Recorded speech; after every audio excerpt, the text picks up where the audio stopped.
Salut à tous, c'est Sblerky et aujourd'hui on va voir une méthode qui va nous permettre d'utiliser n'importe quel amiibo gratuitement. Notez que j'ai dit utiliser n'importe quel amiibo et pas avoir. Désolé Kevin, je vais pas te donner de conseils pour aller voler tes amiibo à Carrefour. Mais ça reste quand même un tuto plutôt pratique si vous souhaitez juste utiliser les fonctionnalités des figurines dans certains jeux sans avoir à les acheter. En fait, on va utiliser un module qui va permettre à votre Switch d'émuler la présence d'amiibo sur le Joy-Con, alors qu'en vrai, ils y seront pas. Bien sûr, pour pouvoir suivre ce tuto, il faut savoir passer votre Switch en CFW.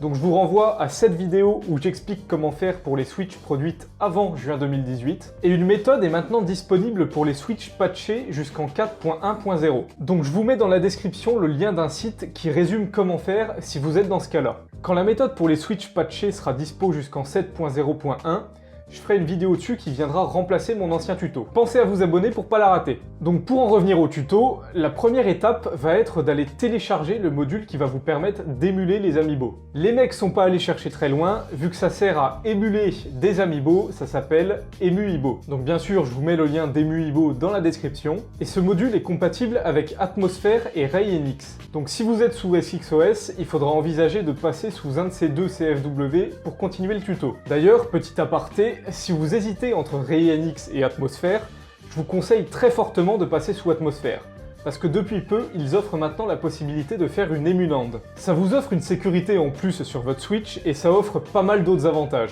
Je vais faire un tuto dessus pour expliquer tout ça et c'est quelque chose que vous pourrez pas faire sur RayNX. De plus, la solution pour faire tourner un CFW sur les Switch patchés fonctionne uniquement sous Atmosphere pour l'instant. Donc il n'y a vraiment aucune raison pour vous de passer sous RayNX. Une fois que vous avez téléchargé l'archive de EmuIbo, ouvrez-la et placez le dossier correspondant à votre CFW à la racine de votre carte SD. Quand le dossier est copié, allez dedans, puis allez dans le dossier Titles, puis dans le dossier avec ce nom chelou.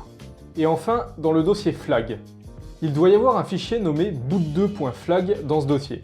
Si c'est pas le cas, il faut le créer vous-même. Maintenant, il va falloir vous procurer les données des amiibo que vous voulez émuler. En fait, les données de chaque amiibo sont regroupées dans un fichier en .bin très léger, et il vous faut ce fichier pour pouvoir émuler l'amiibo. J'ai pas trop le droit de mettre de lien ici, donc soit vous pouvez chercher par vous-même, soit vous pouvez venir sur mon serveur Discord pour qu'on vous passe l'archive. Le lien du serveur est dans la description. Quand vous serez en possession des données des amiibo, il faudra créer un dossier EmuIbo à la racine de votre carte SD.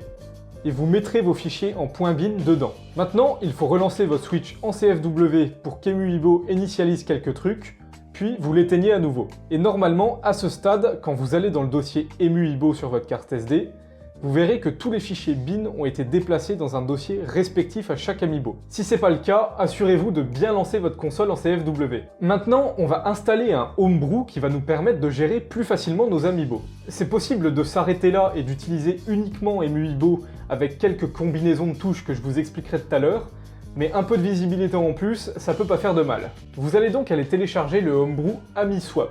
On notera la recherche sur le nom là aussi. Et vous allez placer le dossier Switch de l'archive à la racine de votre carte SD. Bien sûr, le lien de tout ça est en description. Quand c'est fait, vous pouvez replacer votre carte SD dans votre Switch et relancer votre console en CFW. Puis vous devez vous rendre dans le Homebrew menu pour ouvrir AmiSwap.